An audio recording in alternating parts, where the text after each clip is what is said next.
So,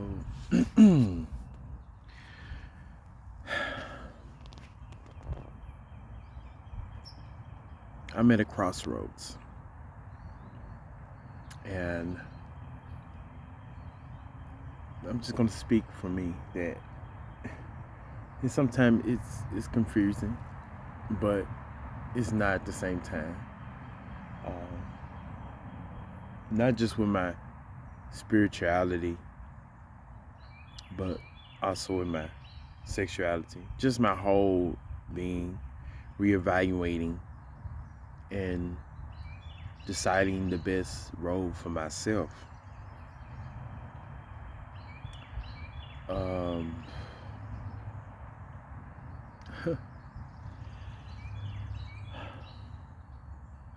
so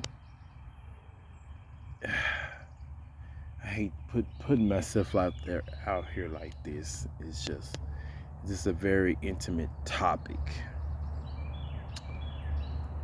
Um, but it's just the way that I'm internalizing and interpreting based on what I've observed, witnessed, and what I've gone through myself. Being I hate to use labels as well because labels divides us. It it it makes one person seem like they're less or more natural than the other when both are natural when it comes to expression and sexuality, just nature in general. So I'm gonna say it like this.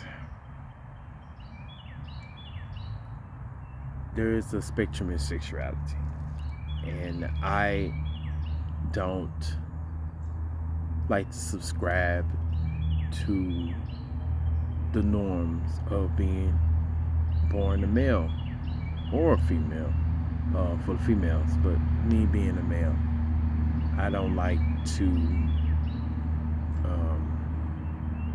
think that I'm this way, I should automatically go this way when life is about experiencing, it's about living. It's not about subscribing or conforming to one way, because there is learning and an evolution in each and every person on a spiritual level, or in every level, uh, especially we're spiritual beings living in these vessels. So, you know, you're not going to just stay the same. So I'm at this point where in my life I've internalized a lot, and I'm considering, and especially in my current state of abstinence or isolation, for the most part, I have to ask myself questions. And one of the questions is, do I stay in my current state or do I move forward? And right now I'm in the standstill. Being that all my lovers has been other guys, I have acquired enough experiences to determine if what is to be expected and if I should stay in that or move towards being with the opposite sex. But for what I witnessed, being with the opposite sex is not a cakewalk either. In fact, in some cases, it's harder. It seems more challenging, especially if you're involving children, because we procreate. So then there's also the standards that one is to expect to live up to, being with the opposite sex. Me being a male, and if you don't subscribe to that, you're considered less than, from the eyes of your peers as well as the opposite sex. For some of them, that is. But we have to learn that there are different types of men and women, and that love is balanced, that it doesn't, it's flexible to whoever and however that person is, if you allow love to operate within your being majority of the time. So that's why I feel like it's possible that I can transition. It's just finding that woman who is understanding of who I am, and we learn from one another who we are individually, as individuals, rather than as a role. Because as just a role, we're gonna feel pressured to live up to that standard, and that's what's gonna add into the unfulfillment involving the union between the opposite sex. Now, that's what goes through my mind when I'm thinking and considering these things, because I do encounter females. It's just on more on an emotional friendly level, and with the little encounters that I do have with them, and as well as observing my relatives, my siblings, my sisters and mother, is that they have a tendency to be nurturing, more nurturing and involved in my endeavors as being the opposite sex.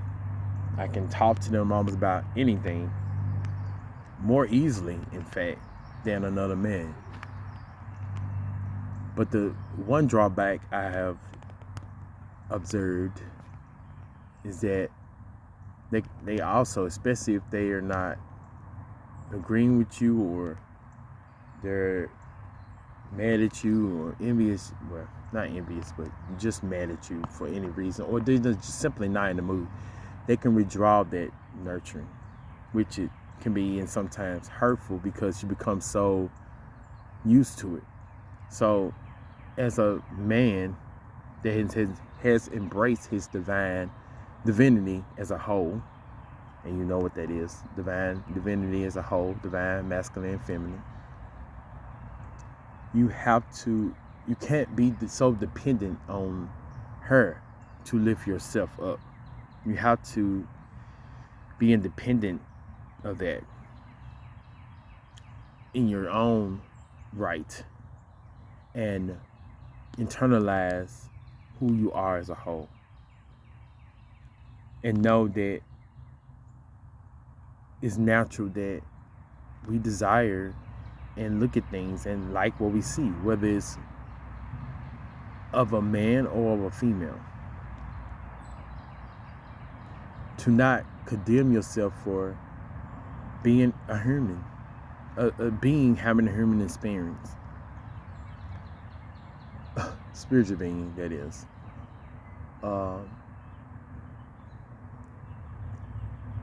So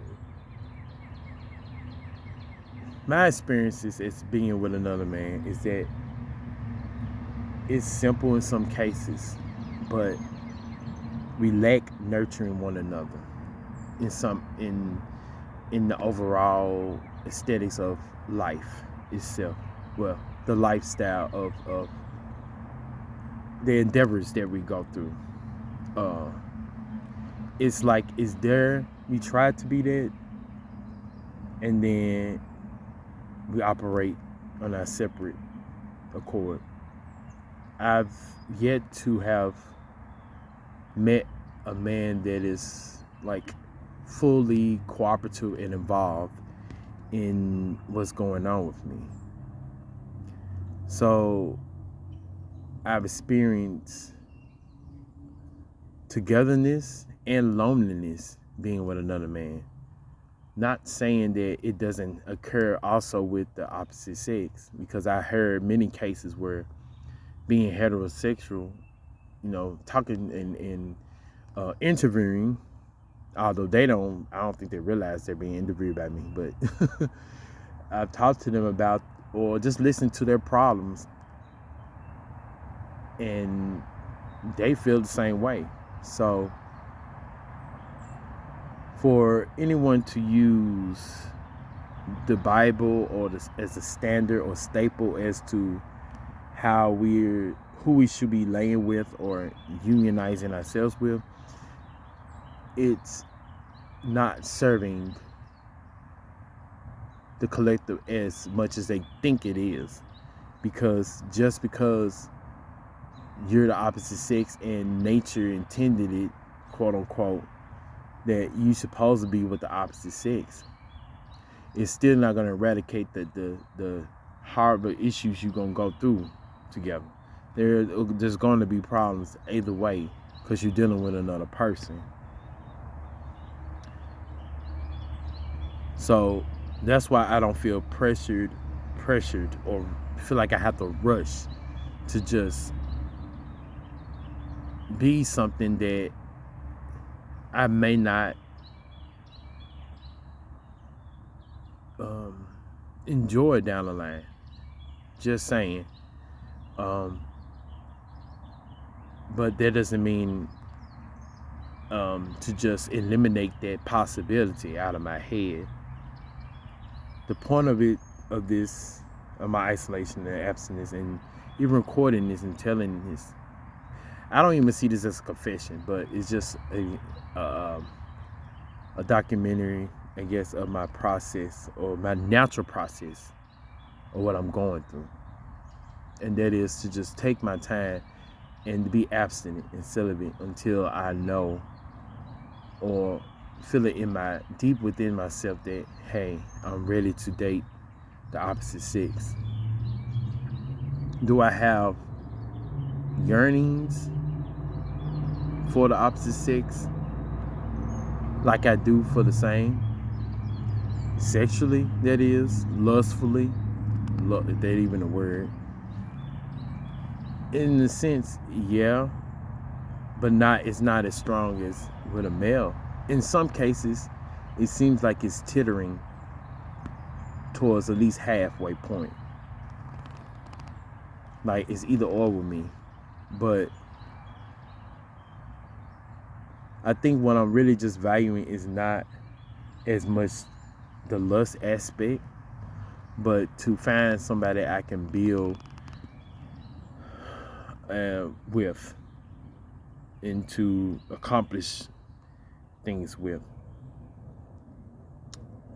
But with all the things that's going on, the scandals, especially involving heterosexuals, sex scandals or not, I think in some cases I'm better off operating alone for now. Just it seems, I hate to look at it like that, but I have to think about my greatest good and bettering myself. And how can I better myself when I lead one loop of problems to another loop of problems, when I really just need to just continue my growth to being a better person. And I don't want to stunt that growth or hinder it, all for the sake of conforming to a social norm, or just to bring an offspring into this existence. Because I understand that I can sense a lot. Let's just say that I'm not I know more than what people think.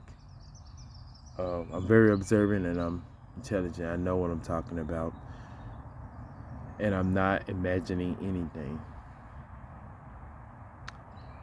Which goes into my second point when involving spirituality and connection with God, and if there's really just part of all your imagination. And if it is, it's still a good thing. It's not bad. So people take religion, I've been saying it, out of context, and I always say like any religion, any doctrines is really just a way of self-reflection of yourself and your growth, or the evolution of mankind and how they process things, and to lead into more of a positive mindset of compassion for others as well as yourself, and to accept people's differences and to help them, encourage them to elevate themselves of their own volition and in their own natural process. I am proof of this natural process.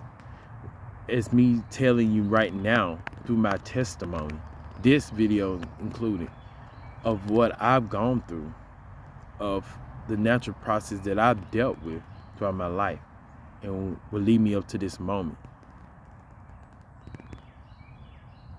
And that's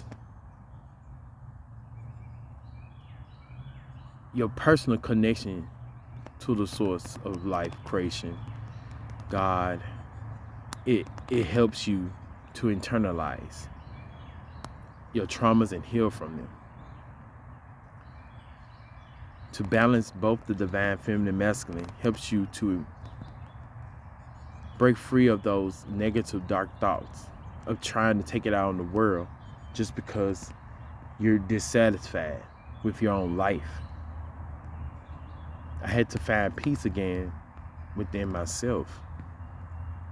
Whether that's imaginative or not, it has helped.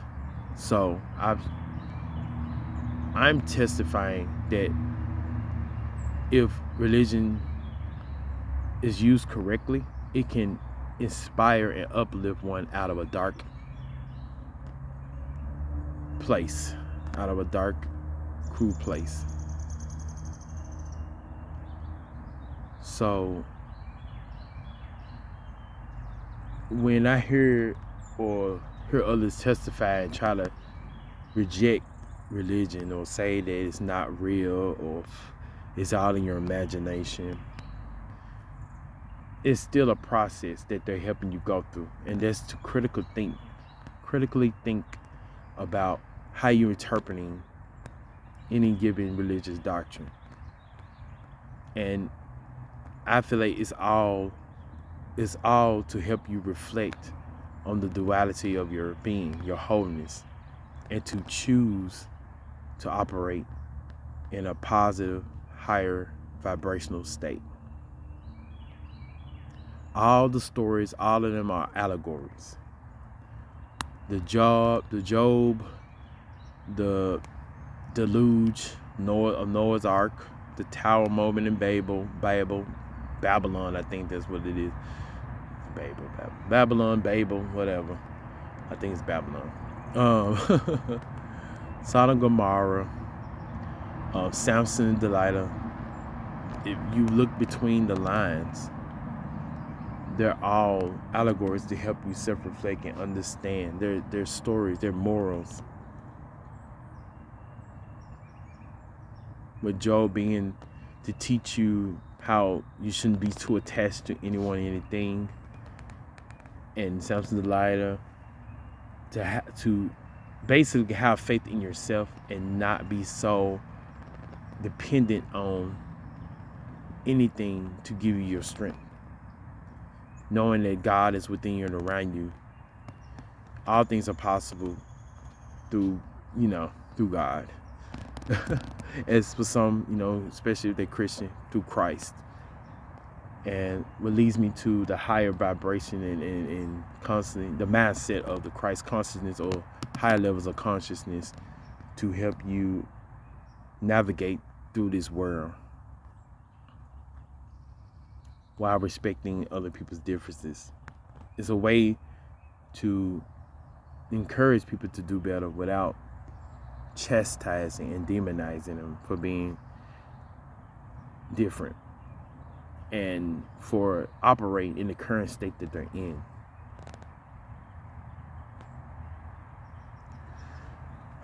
So that's my spiel on my natural process, my mindset, and how and what I'm thinking.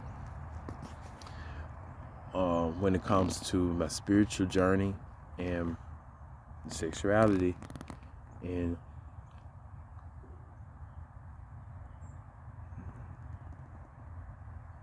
I guess that's basically it. I hope this helps reach someone, helps them to internalize how they're feeling, and note that there gonna always be lustful moments, or questioning of your belief system and not knowing if there's really a God or not. All those things, they're gonna arrive. You're gonna have doubts, you're gonna question, but that's where reevaluating comes in. The meditation comes in. That's all it is. It's just setting with yourself and reassuring that your path that you're taking is the proper path that you should be taking in your own life. This is your path. This is your journey. No one else's. So I have to keep that in mind and remind myself why I do what I do. For what purpose?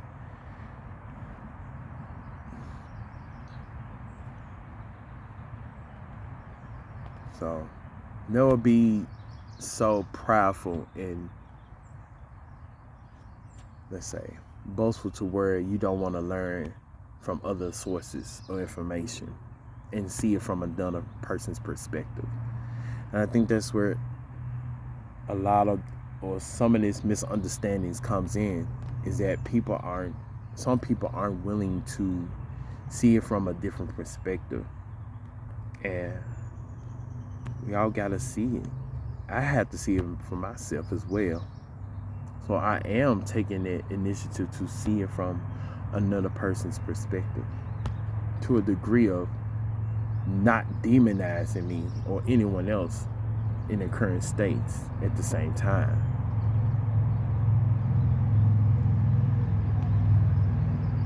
And you can help people to grow involved without having to condemn them or using any doctrines or scriptures to condemn them. If you give them the power, like Jesus was claiming he was trying to do by telling us that is God within us and around us, is to reconnect with source within self and to reevaluate oneself. That's all it is. It's to help a person reflect on what's internally going on within them and to choose the best path for them to go. And then over time, a person will evolve again and go through a different cycle and say, okay, is this path serving my greatest purpose, or do I need to shift gears? Do I need to pick a different path or advance the one that I'm on? So that's how I take it in this life thus far. It does not mean I won't change my perspective over time, or it also doesn't mean I'm going to alleviate or change paths either. It just, you gotta just take one day at a time and live in the present moment rather than worrying about the future or dwelling on the past. And I have to remind myself of that as well. Just take it one day at a time and not worry so much as if is this the path I'm taking? Is this the right one? Or what's going to happen next? Because that's when you start feeding into that fear. We don't want that. We want to feed in more into, I have to remind myself that too, to feed more into love and compassion and have faith and hope in myself, in God, in the Most High, whatever name you can call it, the source within and around. And